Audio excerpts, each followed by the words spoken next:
You know, writing an essay, the most difficult part is the beginning and the end. The middle you kind of got figured out, right? But it's the beginning part. I still haven't figured out my beginning part. So that was it. Intro. Bam. Who was here 2 weeks ago when I spoke about this on Sunday? Just a few. Okay. Okay, that's not bad. Who here understood what I said? Because I spoke in Romanian really fast. Oh, dang it. What kind of... Okay. Good. That means today would be good. So you guys can... I'm going to give a crash course of what we did in Rwanda. If you guys are sick of hearing Rwanda, you may leave now. I'm sick of talking about it. Look at that. 3 guys got us. I'm out of here. It was an experience, and the more I share it, the more I remember, and the more I can tell you guys about how it was, because it was crazy. But today I have a slideshow. Actually, Becky made it for me, so I appreciate Becky for doing that for me. I appreciate that. All right. Long list of stuff, and it's under my notes under Meech, because I always click on it so I can know how to make Meech. Still haven't tried the recipe, but it's here. All right, let's start that slideshow. Let's get that first picture. Let's see what's up there. 3 dudes. I don't know if lights are appropriate. I don't know. It's up to you guys. So basically, one guy started it by listening to Phil. Phil said, hey, man, you want to go to Africa? To Peter at San Francisco one day. And he's like, I'll think about it. And the more he thought about it, the more the Lord pressed it on him, the more he said, man, I kind of want to go to this Africa thing, man. I kind of want to do it. It was scheduled originally in the middle of February, but it's not going to work out, and we let it go. Phil comes back and says, hey, man, would March work? March would work perfect. Thank you, Lord.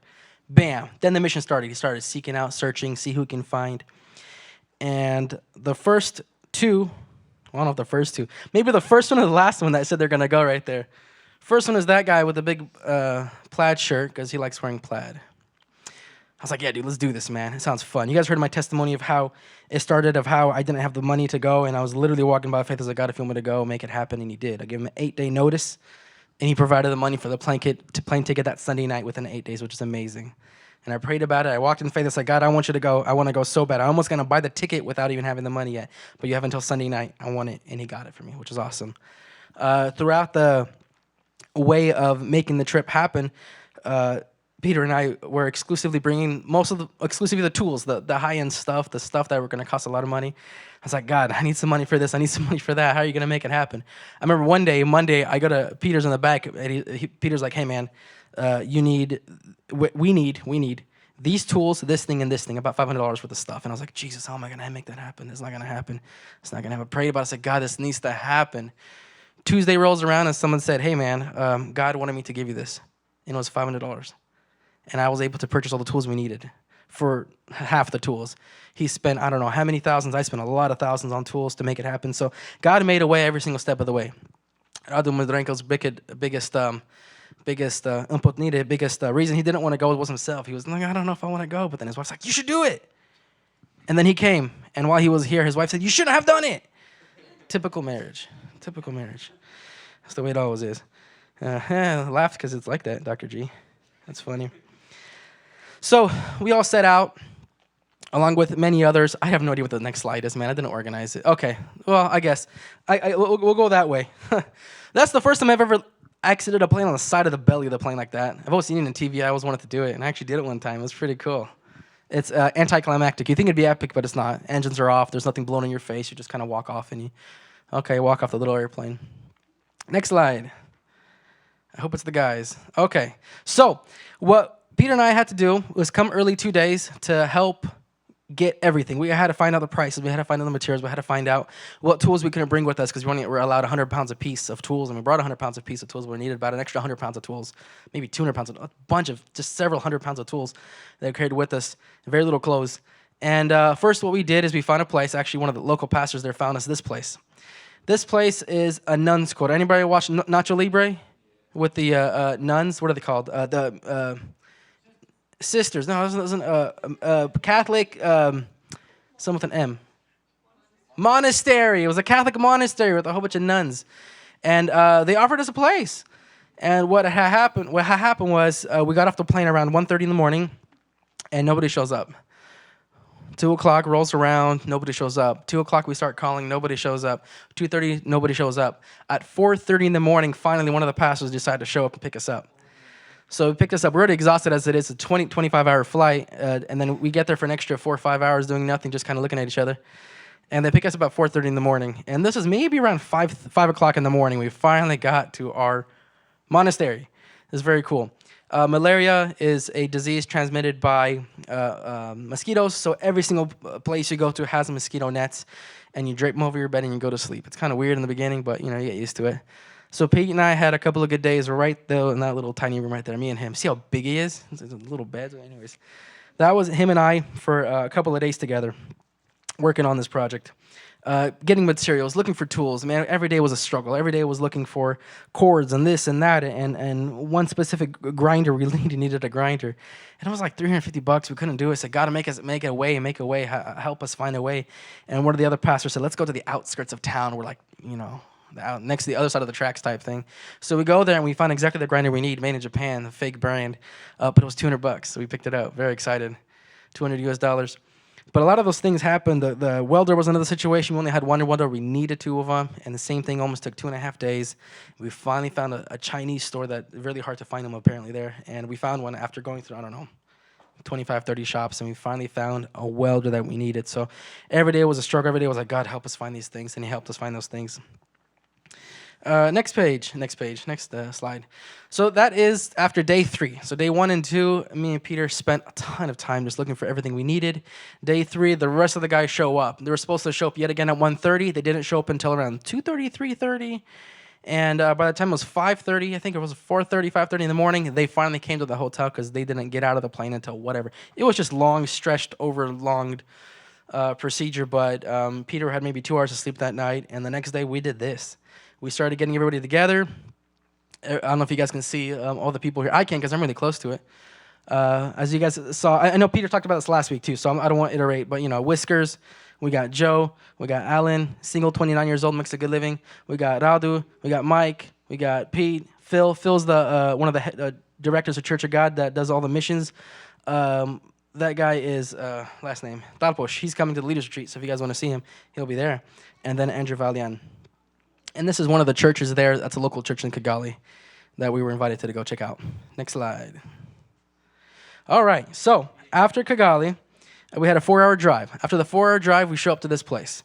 Now, this place, we showed up around 10 o'clock at nighttime. We saw the site. We all cried, went to sleep, woke up, and this was the next day. I'm kind of happy. Basically, the reason I cried, is because we were told one thing and it was completely different. We were told nice flat ground. We were told nice walls, nice structure. It'll be easy. It'll be smooth. We'll knock it out in 2 weeks. We'll be able to go to a safari at the end. Yeah, it's going to be awesome. And we show up and it's a 4-foot slant. It's the building is 64 by 80. This building is 50 by 100. So it was 64, an extra 15, 16 feet that way by 80. It was massive building.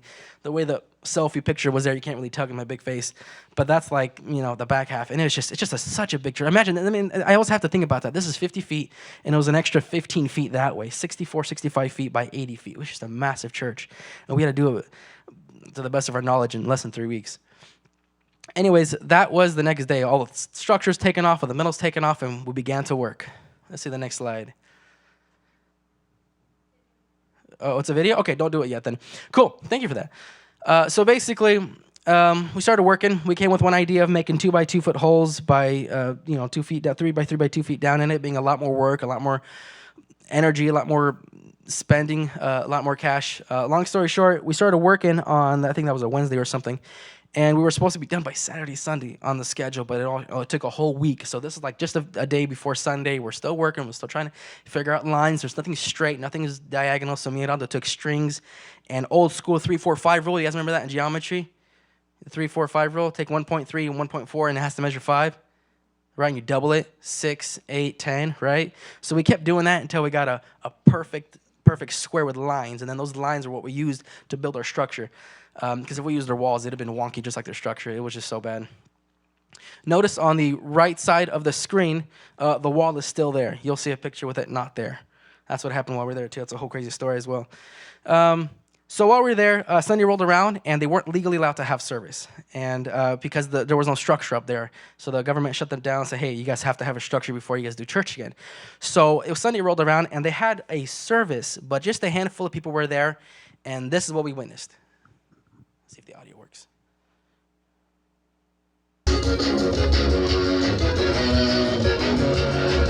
Hip hop.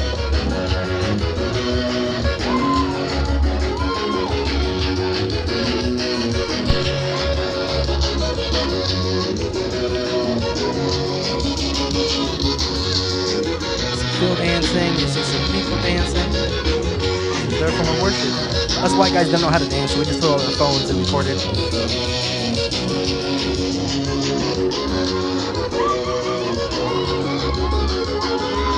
Like I said, we don't dance, we just kind of talk about it. Bunch of wooden forms we started making the day before. All the tools and shit, that'll be good, man.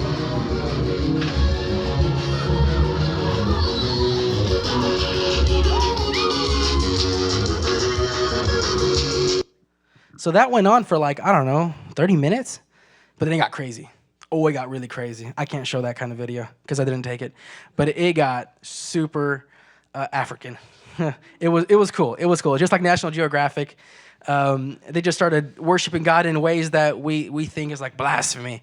But I learned something that time there, and it's those couple of weeks there that, man, people worship in different ways. But as I look up in the sun, it's the same sun we look at. It's the same Father we serve. It's the same everything we do. Just we do it in a different way, in different culture. And it's crazy to see that's the way they worship. That's the way they do it. It's one keyboard, they press play because nobody knows to play a keyboard. And they just put repetitive sound, beat, and music, and they just go at it.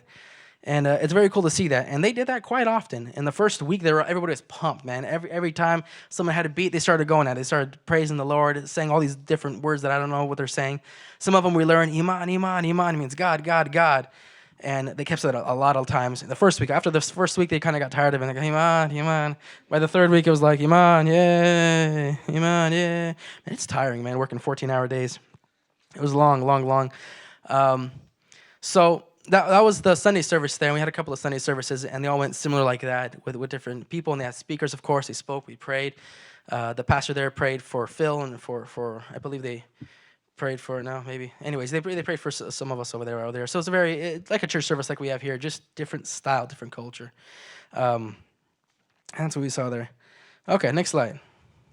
So these are some of the holes we had to dig. So originally it was 3 by 3 by 2, and because Peter's smart, not like me, I would say just keep it at 2 feet, call it a day. But everything was just backfill, which means really soft and spongy. And if you do it out like that, the whole thing would fall apart. So we had to keep digging until we got something solid foundation. And I don't know if this picture was shown last week. I don't remember. I'll look at it. No, maybe. I'm looking at you if you say yes or no. Oh, okay. I use a different one. Good. So basically, these are some of the holes we dug, and we paid the locals, and they came out and dig for us. We just kind of look cool with cameras. We were directing, making sure the boxes were square, everything was perfect, lined up, nice and level. Everything had to be, perimeter. And we had the locals dig, and they just dug with little bits of shovel at the end, and just did it by hand. It took, I think, almost 2 days to dig all the holes, 28 of them.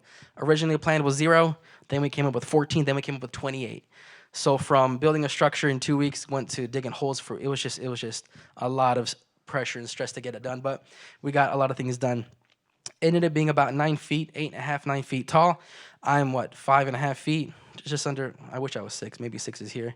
So an additional 3 feet on top of that. It was just massive. The holes were maybe 5, 6 feet deep, and an additional wood, it was just huge footings. Remember guys, those footings we did back here? Were you guys there for that? 6-foot footings? It was taller than that, man. It was just massive. All done by hand. Next slide. That's some of the forms we had to build up. I wish we had what we have here, nice straight lumber, but we don't. So that's what the poser picture we showed last week. It's just a lot of rocks, and if you can zoom in, which you can't, there's just like bricks and stones and lumber that's not straight and kind of putting it all together. But see that little green line right there? Do you see that? That's perfectly level. That's all we're credited for. Everything else we had to build around that. I don't know how to work on your toes, I don't know how to call it. Being flexible, I guess. I don't know what the word is. Just engineering marvel that we figured that out. Improvising, there we go. Let's go to the next slide, see what it is, because I want to discuss some stuff. So while that slide's up there, Actually, we can go back to the other slide. It was the 16th of March, and we had the reality of, hey, this is what we have to work with. This is what we have, and we came up with the original budget, and the budget had to grow $10,000 overnight. And we were like, all bummed out about it. That night I couldn't sleep well. So I even put a note here for that day. And it says 3/16/2018, 4 a.m. I couldn't sleep. I lay here concerned about the finances that we are $10,000 short. I lay my head down, and God gave me a word at that moment at 4 in the morning. It was Exodus chapter 12, verses 16. I'm going to read that. Exodus chapter 16, verses 12. Sorry. And it says, "And the Lord said to Moses, I have heard the grumbling of the people of Israel. Say to them, at twilight you shall eat meat, and in the morning you shall be filled with bread. Then you shall know that I am the Lord your God. Twilight you will eat meat, and in the morning you will be filled with bread. Then you shall know that I am your Lord." And the next morning I shared this with the guys. We're there at getting food. It was like 8:30. And I say, hey guys, this is what God gave me last night. I want to share it with you guys. That he heard our grumbling, and he's going to give us meat at night and bread in the morning. And that night at 4:05 a.m., I said, God, I want to see it by the morning. I want to see that bread by the morning, and I want to sleep. The next morning, I shared this with the guys, and we were there discussing, and Phil had mentioned, Matthew 6:33, seek his will in all you do, and he will direct your path. So we seeked past tense his will, and we said, God, what do you want us to do? What do we do now? I mean, we're kind of stressing out. Do we just call it a day, cancel the whole thing, go on a safari and go home? Do we build a smaller church? Do we just build some completely different property, just go down the road, build another one? What do we do, God? Because we cannot finish this project. There's no way, there's no money, there's no time, there's no nothing. What do? We were seeking his will. God help us, God help us. And we sat there and we prayed around the table, and we were just like, man, God, what do you want us to do? And I believe it was Valian. It's always Valian. He was like, guys, God did not send us here for no reason. We're gonna do this. And we all have the same feeling. Yes, we're here. And like Pete was saying there, I don't know if he mentioned it, I don't know if he would mention it out loud, but he said, guys, if we knew this was the way the church was now, we wouldn't have never come. If we came down before a couple of weeks to check it out, it would have never happened. We would have said, sorry guys, good luck, tough luck, bye. But the Lord knew we were going to say that, so he's like, I'm going to blind you, make sure you guys can't see anything. We even had pictures and blueprints. We had everything figured out before we came, but it was completely different when we showed up. A wall already fell down from 2 weeks before that. The wall, everything was just wonky. We don't understand what happened, why there was a miscommunication, but we saw none of it. So we showed up, it was just a disaster. And God said to us that morning, guys, I did not send you here for no reason. And then I started thinking, God, you didn't provide all the money I needed. You didn't get all those tools we needed. You didn't make all these things happen for nothing. You want us to build this. And then we're like, hey, man, let's see what we can do. Can we amongst ourselves have a colecta? See what we can do. See what we can help out. See if we can pitch in. By 9 a.m., I even wrote here, by 9 o'clock in the morning, we raised $8,600 among us that were there. We're already sacrificing a lot to get there, and we gave our last dollar. And we said, we want this project to get done. $8,600 by 9 o'clock in the morning. And then I remembered to myself, and I said, that morning by 9 o'clock, people came and gave to support to the mission, and I cried. And I was literally there, and I put my sunglasses on because I didn't want to show the guys. I saw some other guys put their sunglasses on too. And I just started crying. I was like, wow, God, you are so good. You are so good. I don't know how you pulled it off, but you made it happen. We have that 10,000, close to 10,000 that we needed. After we started working on it, we found out the holes were that deep and we needed an extra $10,000. That's a whole different story, which I'll share now. Might as well. So we were there, a weekend, and we're like, God, we need the money again. We're short another 10,000. So Phil starts doing his contacting, his communicating, see what we can do, how can we do it. And he raised like $6,000. And we're like, oh, God, that's awesome. We're just 4,000 short. We were at lunchtime, and we were praying, and I think it was Valian again, and he goes, by the end of the workday, we'll have the money. With faith, Ashakwa Gadadin said, we're going to have the money by the end of the workday.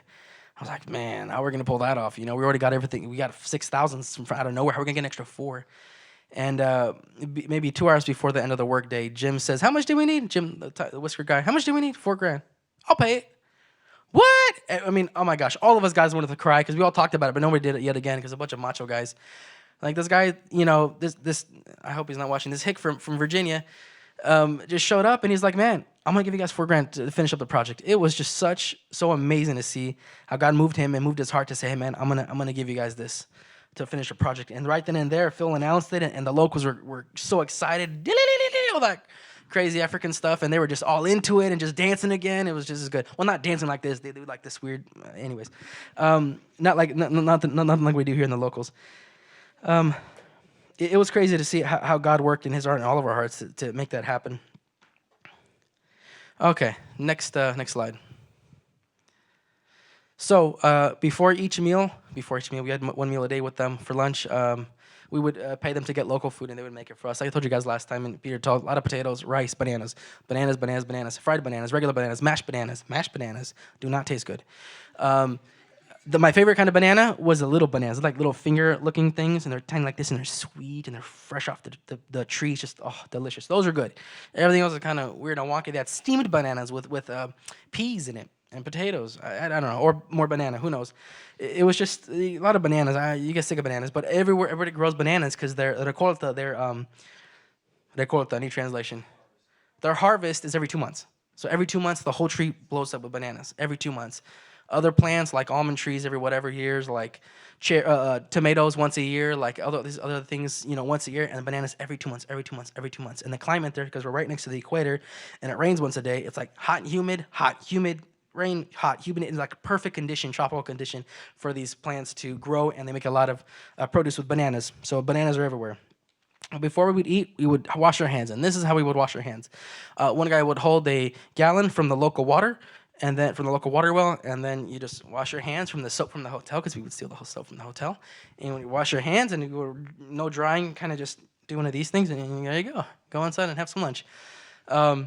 Always sitting down with the plates in our hands, because there's no tables.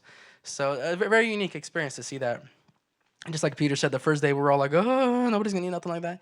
Second, third day, you get hungry and you just start eating. You start going in there, you just start eating what you can. I always went for the beef, which is a bad idea. Later, I learned. Angel Valanya again always said, man, I heard to stay away from the beef. So he stayed away from the beef while I was digging in every day. The beef was maybe a little 1x1 nuggets, 30 pieces for all of us. So kind of pick a couple and call it a day. But a lot of rice, a lot of bananas, a lot of potatoes. So potatoes were good. So we had that every day, the exact same meal. It did not change. The exact same food. You think it'd get tired of it, but when you work hard and you get, potatoes. What do we have? Kartoshka. We're having kartoshka. Kartoshka means potatoes in Russian. It ended up being our word there. So, man, kartoshka for lunch, man. Kartoshka. I can't wait. Give me some kartoshka. So that was our lunch every single day. The same meals, the same food, the same thing. And, we paid them, how much did it come out to? $2,000 a person, which is like $2.50 a person for us, and they would make food for the whole village. Just for us, but you can't eat everything, so then you eat, and there's like a bunch of food left over, and the rest of the villagers come and eat everything. So that's good. So we did feed the village. Remember that desire we had? We did feed the village. That was cool, without our permission. But it was okay. It was okay. I'm glad they ate along with us. Let's see here. 3 languages. Boom, boom, boom. Okay. Yes. These are notes from other people that I saw. From Joe from LA.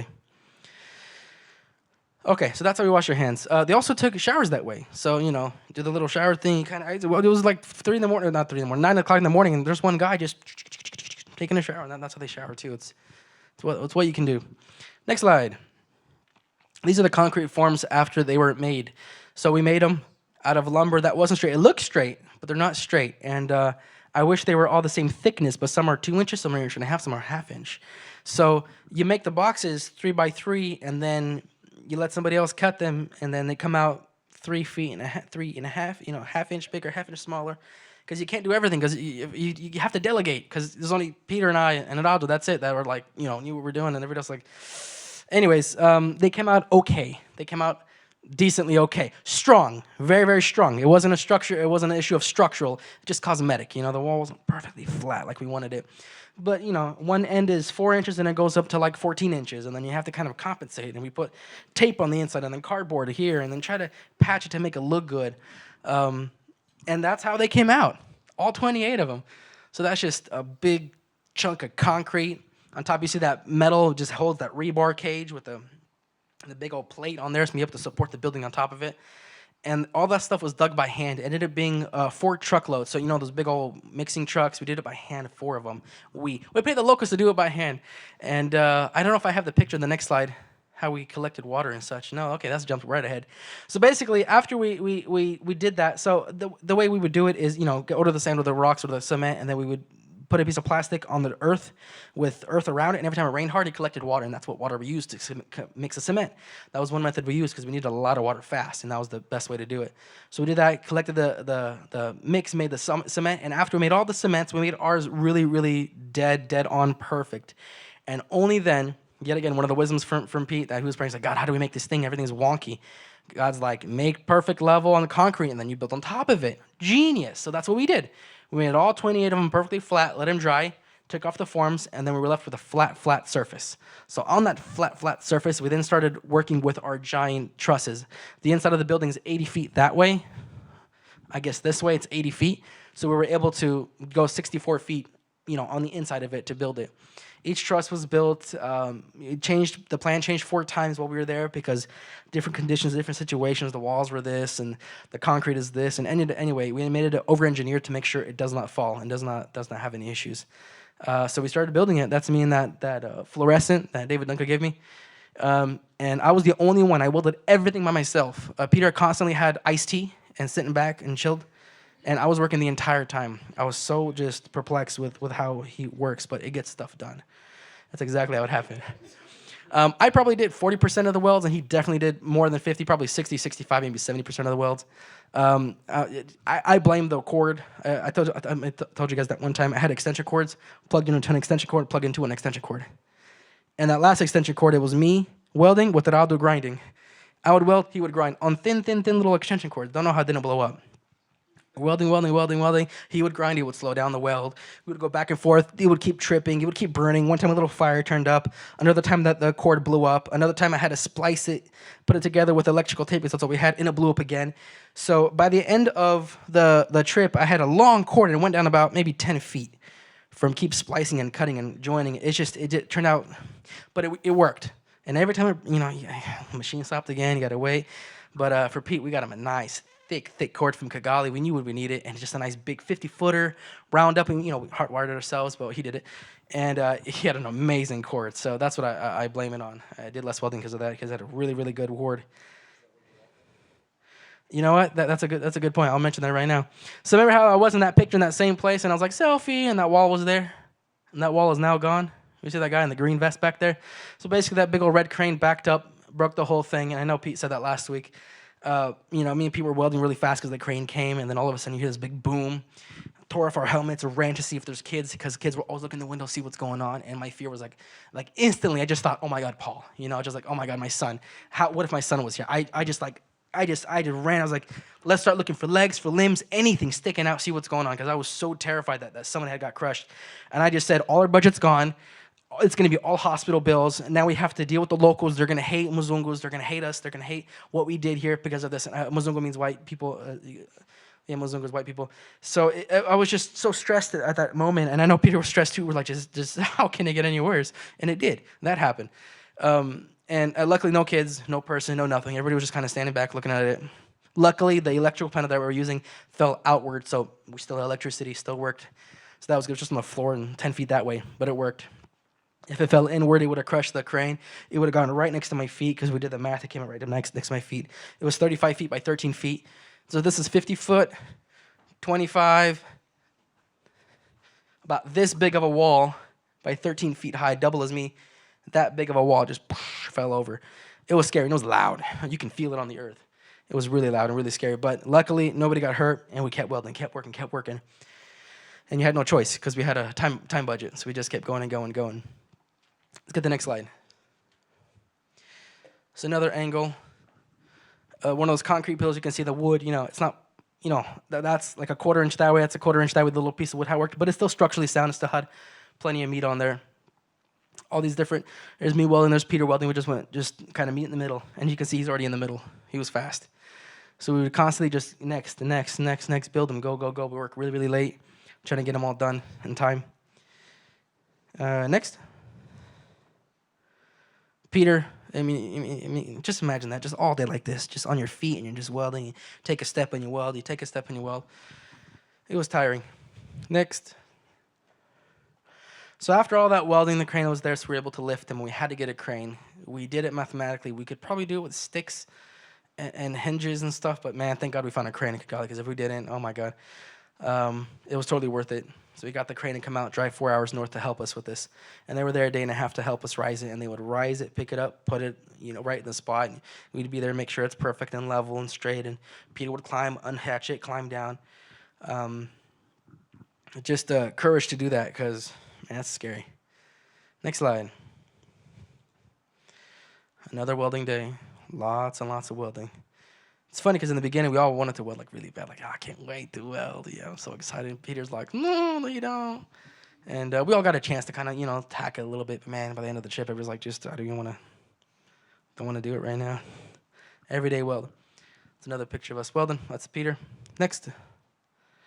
That's all of it up right now. So that's all of it up without the purlings on. So basically, all the structures that we built, put on top of each other.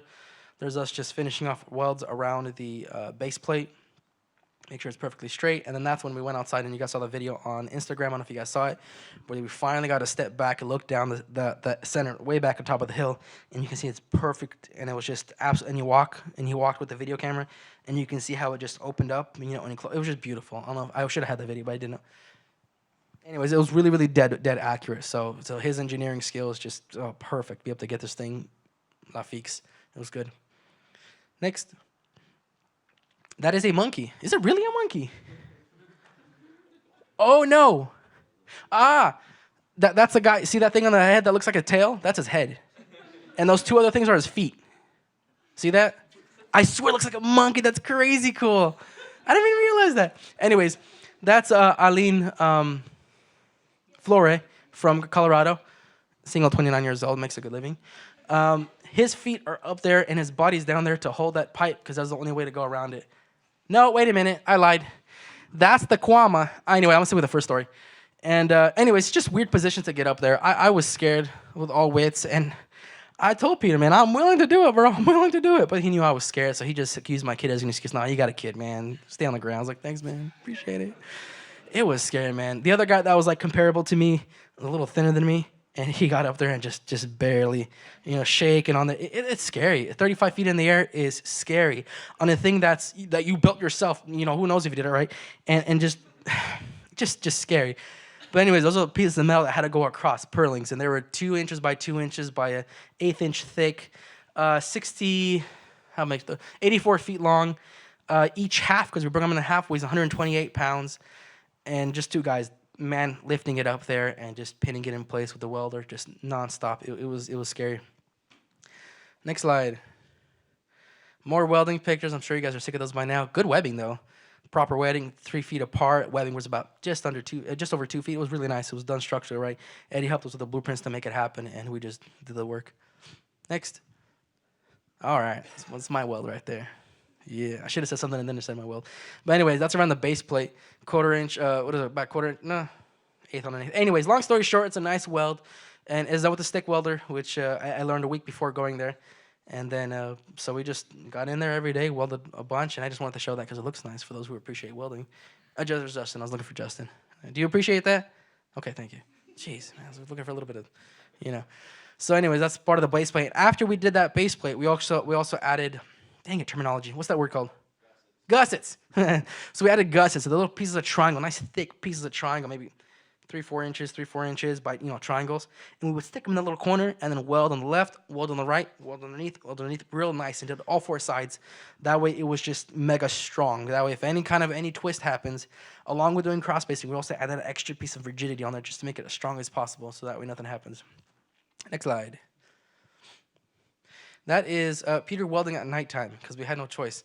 Time was running out, and I guess you can see the things are up there. The purlings with the little stretchers across are already on there, and he's just in there welding.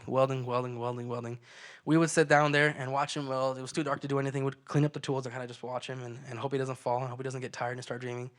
And that was Joe way back in the field from the downhill, taking a picture of him at nighttime welding. But beautiful skies, a lot of stars. There's no light pollution, no street pollution, so it was really clear skies. It's really nice.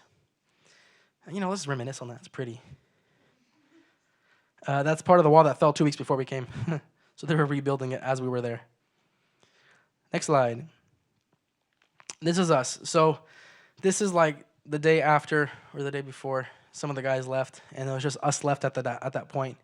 Actually, all those guys there, minus Bosco because he's a local, we all had extended tickets. I think Peter mentioned that last time because we gotten a certain point, but we needed more time because all the delays and all the situations, all the deeper holes and all this and this and this and we just didn't have the time working 14-hour days, so we had to extend our tickets, and it was gonna be $900 a piece, and it was like, oh my God, $900 a piece is a lot of money.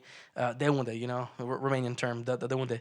Anyways, we couldn't figure out how to do it, and Joe's dad went down to LAX himself, yelled at Turkish Airlines, and got us all the tickets.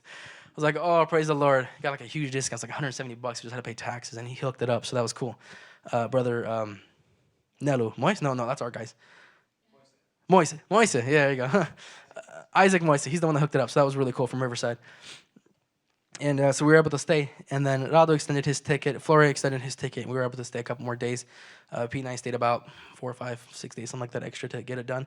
But that's after we finished all the purlings. They're all done. Everything's set. It's solid. It's ready to go.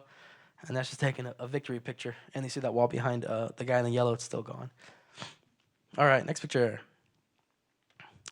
That is, so basically we got like a good portion done, and then we talked to the bishop there, and the bishop, we convinced him, actually Peter convinced him to destroy the wall that used to, I don't know if you can see that wall on the left side. Remember where it used to be gone? The little thing on the left, nobody's saying yes. Okay, it's okay. Where the lady's at to the left, and then to the right, they destroyed the whole thing and rebuilt it from scratch. So this picture was actually taken this morning, and it was sent via WhatsApp to Peter. So this is that morning picture, and all the concrete, all the brick is rebuilt, stronger brick, stronger concrete, because the other concrete was destroyed by hand. And it was all built up, ready to go. So they did that. Another picture. Next picture. This is it being built up, so it's getting there. They're almost at the but anyways, right at the tail end. There's a little bit left, but they're getting there. And all that stuff on the grass there, anything that's left for dirt that isn't driveway for cars and picky little bicycles, they grow Brussels sprouts because Brussels sprouts are high in protein. Who knew? And they're easy to grow in tropical weather. So they grow Brussels sprouts everywhere. That's the whole back side of the church, all Brussels sprouts. Front side of the church, Brussels sprouts. Everywhere you drive, a piece of land that doesn't have anything, Brussels sprouts, because it's high protein, easy to grow, and they can have the nourishment. A lot of Brussels sprouts. Ironically, we didn't have any for lunch. Did you realize that? Huh? We had a lot of beans. Yeah, I ate beans one day. Just once. I didn't want to do it again. Next slide. So this is, I think, this is the final picture, yes? Yeah, okay. So this is just one of these morning shots that they took this morning. All the concrete's up, all the roofing is up, everything looks solid, it's beautiful, ready to go. All that brick on the left, you notice that? I didn't notice until just now. Oh, that's the old brick that they used, and they got new brick, so that's really exciting that they did that. The next project for them would be the concrete, which Phil told the story of what we did there to a local church back in Tennessee, or Virginia, one of those. And one of the guys were so moved that they said, hey, man, whatever it costs, I want to pay for the concrete. So that's really cool. Peter and I did the math. It came out to almost $15,000 with tools and everything. So this guy's going to cough up the money to do it, and now we got to find another mission to go out there and finish it, whether us or another group, to go finish the concrete. And just there's a lot of work to do there for that concrete. So some things that, let's go back in the other image while I keep talking. It's just nicer. Back one. Click. I don't have a sticky thingy. One more. That's okay. See more Brussels sprouts. So, things that happened while I was there that I do want to mention. Did I mention the state thing? State came over to my house? No? That was pretty epic. It shocked me. I told a lot of people a lot of times, too many times. I think Dave's heard it like 6 times. He's sick of it. But while we were there, Andrew had a word for me. It was, I don't know what day it was. But anyways, he had a word for me in the morning. He goes, hey, man, are you concerned about your business? I was like, oh, not really. He goes, man, well, the Lord told me to don't worry about your business. Okay, cool. So we kept working, kept welding, kept doing that. That was like a, 3, 4, 5 p.m. 10 o'clock p.m. shows up. We're at the dinner table having dinner. And then I get a call from my wife on WhatsApp. And I was like, because WhatsApp is what works there. So I got a call from my wife. Hey, what's up? And she goes, hey, it's like 11 a.m. back in the States. And she goes, State just showed up. I'm at the Katuna's house. I'm rushing there right now. And I don't know if you know what that means. For those who have Bible businesses or had Bible business, that's some scary stuff. There's no administrator available. Both him and I are gone. He was gone in Europe, but you were gone in Europe, and I have you guys on the active for me. It's like, oh God, there's nobody there. I had Gigi, but Gigi Keisha does not have his administrator's license, which I learned after, right? Doesn't have his administrator's license, only your mom. So I was like, oh man, this is scary. So, and I didn't have a lot. Oh man, I should be seeing this on live TV. Anyways, I didn't have a lot of octane. I didn't have a lot of stuff ready for the caregiver. So when the state came, and they were looking at the stuff, they were, they found this, they found that, they found so many things. Some things they were blind, and I prayed after I got the call. I said, God, I'm not right. I know I'm not right, but I need your mercy right now. Just blind him so he doesn't see stuff that he shouldn't be seeing. Just blind his eyes, blind his eyes. And my wife gives me a call. Hey, he found some stuff, but he can't find the code, so he's just gonna let us go by. He did find one thing, which is a gas leak in the dryer, and it has been there for a long time. The Lowe's came when they installed it. They smelled it. They said it was fine. The state came in November. They said it was fine, but this guy was not okay with it. So he sent everybody out of the house and then said, okay, out of the house until this gets fixed, or you guys are going to have to find a place. So Jen calls me frantically. It's 11 o'clock at the time. Mike, all the Bob are outside. We have to evacuate them to a hotel. Where do we go? And I said, well, we're contracted with Crown Plaza. That's going to be expensive. This is not going to be a fun trip. I'm starting to worry. But God kept reminding me, hey, man, relax. I told you not to worry. I told you not to worry. So I didn't worry. I said, you know what? It's okay. What are you doing now? She goes, well, I called PG&E. They're going to come out here and take a look at it. Give me a call when PG&E shows up. PG&E shows up. It's 11:30 at this time. 11:30 my time. Whatever it is, 12:30, 1 o'clock, whatever here.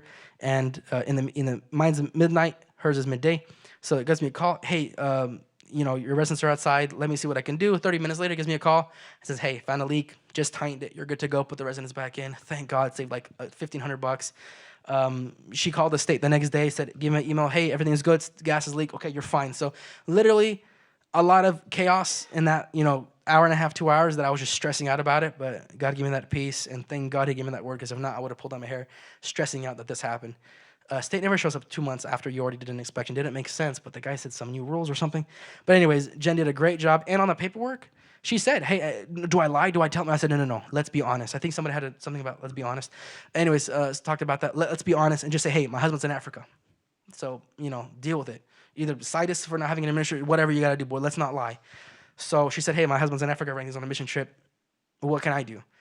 And she didn't ask for any of her paperwork. Oh, God, here I go again. She's not an administrator. So they just put administrator, helped them with such and such and such and such, and I was so excited. The reason I say that is because they recorded YouTube anyways. So I was so excited that they even put administrator was there to help me with this, and I was just so happy that blinded his eye and didn't catch half the things. So I was very stoked about that. It's one of the things that happened that brought me peace. Let's see here. The bishop of Church of God of all of Africa came to the job site to see what was going on. While he was there, or during that time he was there, we also had the newscast. I think Peter mentioned that. The news were there. They interviewed a handful of us. They were on the news. We were on the newspaper. The Parliament came down that same weekend that happened, and they were wondering, hey, what's going on? What's going on? And the guy that was our handler, our guy, George, I have names down here. George was there, and he used to work in Parliament. George's story is very interesting. He's 50 years old. He's been an assistant to the bishop for Church of God for a couple years now. And his story is that he started as government. He actually worked for the government. He made a ton of money, had a lot of property, had a lot of money, had a lot of authority. And God called him to follow him. So he followed him at it wasn't a Catholic church. I think it was a Catholic church. And God, while he was doing Catholic seminary, God said, I don't want you here. I want you somewhere else. So then he went to another religion. And he goes, I don't want you here. I want you somewhere else. Then he met with Church of God, a Pentecostal Christian. And the God finally confirmed him, this is where I want you. So that's where he started doing his school for pastoralship. And he just has a heart of like a good guy. There's a lot of guys out there. The reason they were closing down the church is because a lot of corruptness. People were trying to, take money from the people, doing 3 collectives on the same service, pocketing the money, walking away, doing nothing for the church. And he was one of those guys that he had the opportunity to come with us to the best hotel in town that still had dirty water, still had crickets and green frogs and all that fun stuff. But he said, no, I'm going to stay in the mud huts because I don't want you guys to spend any extra money.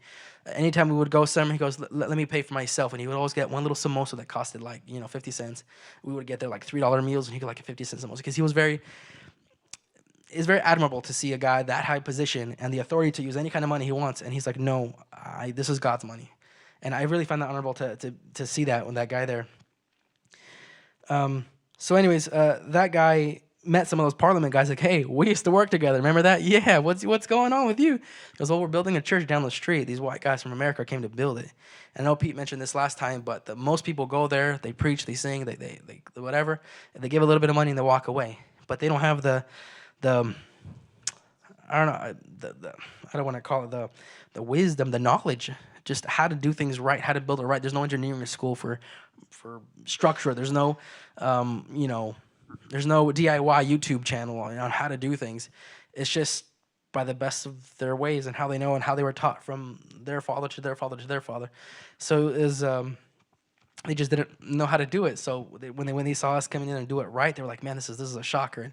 And they said, this is the bishop from all of Africa came and said, this is going to be the example from now on for all the churches that we ever build. Too many churches are falling apart, falling on top of people during services, killing people. We show them the video of Peter taking the stone and moving it in like a little bit of the wall, and then him taking the concrete and just breaking in your hand. And they were just shocked. They're like, this is crazy. We can't have this. So it was really encouraging to see him say, you know what, we're going to start making a change. And I honestly thought he was bluffing. And then 3 days later, he gives us a message on WhatsApp. Hey, I'm here at the church. This is the progress. This is what's going on. I was like, dude, this guy's for real. A week later, hey, I'm back at the church project. This is what's going on. And it's a 4-hour drive, man. It sucks. And he did it just to go out there, just to make sure everything's done right. The big bishop. So I spoke with, she spoke with me, Ruth. Ruth is one of the locals there, 30-something years old, single. And she was the one that made the food. She was also a school teacher, so she taught English, and she was our translator a lot of the times when George was not able. And she translated for us. She cooked the meals for us. I don't have a picture of it, but the 3 rocks with the pot on top is how they cook stuff. And so she was that, and she texted me this morning or the other day, hey, how you going? Or she said, the people here of the church are very, very happy that you guys were able to do this. We're still rejoicing about this. We're still very happy. We're God bless you guys. And I told her, hey, I'm going to be speaking to the youth. What do you want to tell them? Just to see what she would say. And she says, this is her English, but I'll modify it. I want to tell them to be an example to the society they are living in, doing things that praises the body of Christ. In other words, being Christ-like in the community. Like, interesting, being Christ-like in the community. After all that, she could have said all sorts of things, but she said, I encourage them to be Christ-like. Do what Christ is doing. And she gave me some passages as well, before that and after that. Let's see here. Ephesians 5, 1-2. Therefore be imitators of God, as beloved children, and walk in love, as Christ loved us and gave himself up for us, a fragrant offering and sacrifice to God. I know Pete pushed hard last week on the sacrifice, and man, when something you got to sacrifice it. You'll see God's hand. It's crazy. But giving yourselves up as a love offering to sacrifice. Philippians 2:4. Do not merely look out for your own personal interests, but also look for the interest of others. Love this attitude in yourselves, which was also in Christ Jesus. And just to be that love, to be that God, to be that Christ in other people's lives. I mean, many people went there, like I said, and they mentioned it to us several times. They'd come and just give us money and do nothing about it. But to you guys, to sacrifice your bodies and to be the hands of God and the feet of Jesus, because a year and a half went by with the building falling apart, and they didn't have anybody to come do it. And then Pete said yes, and 2 months later, we're all there. To be that living sacrifice, to be the hands and feet of God and say, I'm going to bless you guys and help you guys with this thing. It doesn't have to be going across the world to do it. It can be right here. I mean, there's so many missions here that happen here. Not just missions, but, for example, missions that happen here. The whole hurricane things that have been happening in Florida and Texas and Louisiana, all those things, the men and women of action that we worked with to do this project, they go there too. And they send a lot of people out there to help and support and build and rebuild. A lot of people that don't have the means to do it, poor families, or even, people that just, I don't know how to do this. I push paper all day. I don't know how to studs and nails and stuff. So just to be out there and be that hands and feet. Remember that part where you didn't start it right, don't know how to end it right, but you got the middle right? I'm at that point right now. Like, oh, that's funny. I just ratted myself out there.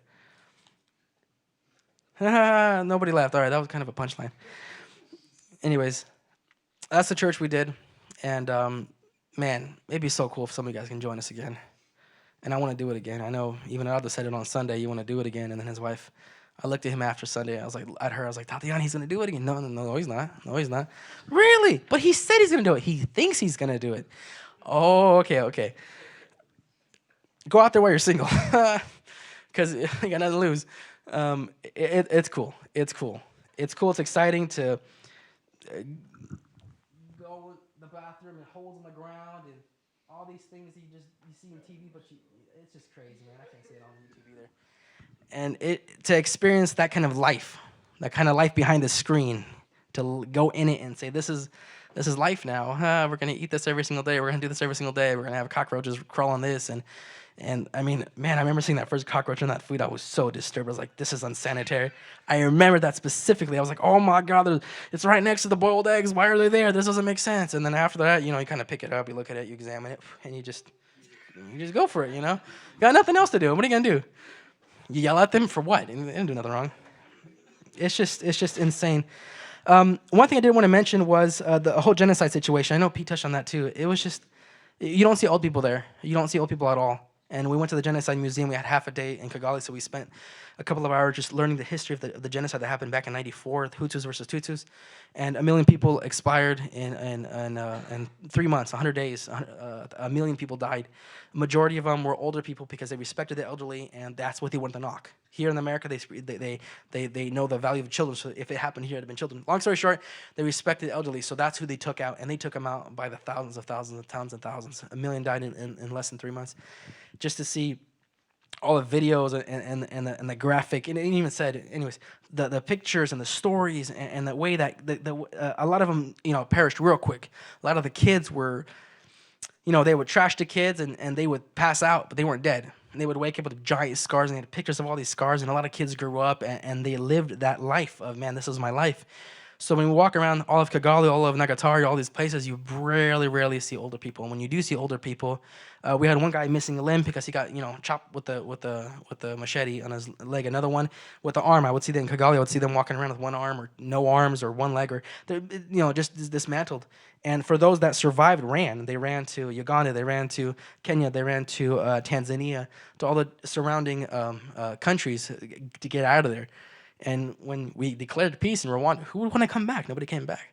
So there's a bunch of kids, and you can see it. My favorite server, Jean, our favorite server, Jean, 27 years old, had bachelor's in something. Anyways, and he was our server, 27-year-old. I was like, man, I'm 28. We're the same age. The receptionist, I think, was like 25, 26. A lot of members of the church. Bosco was like, 30-something? He was a young guy too. They're all our age, and it was just crazy to see all these people, raised up in this kind of a violent thing, and then they just kept growing up, and that was a whole community just filled with young people, very, very few older people. And that was a shocker to live that for 3 weeks and then see and understand, man, these guys don't know because they don't have an elderly to teach them, to raise them, to do this and that. And we had that opportunity yet again to be the hands and feet, to go say, hey, man, let me bless you. Let me show you what a dad looks like. Let me hold you like a dad would by blessing you with this awesome gift that can bless your church and so much more. It's just crazy to see that. And I really, really want, I remember people telling me back in the day, man, you should really go on a mission trip. It's crazy, this and that, and this. And it is crazy, this and that, and this. You should really consider it. I mean, even a Mexico trip where you paint faces and you play with kids. My wife did one of those. It changed her too. Just to know how it is out there. That's my conclusion. Let's all stand up. I want to pray. God, I know this wasn't much of a sermon, and it was more of a what happened and how we did things there. And I just pray, Lord Jesus, that it touched them, Lord, in one way or another, Lord, to be inspired, Lord Jesus, not necessarily to do missions, but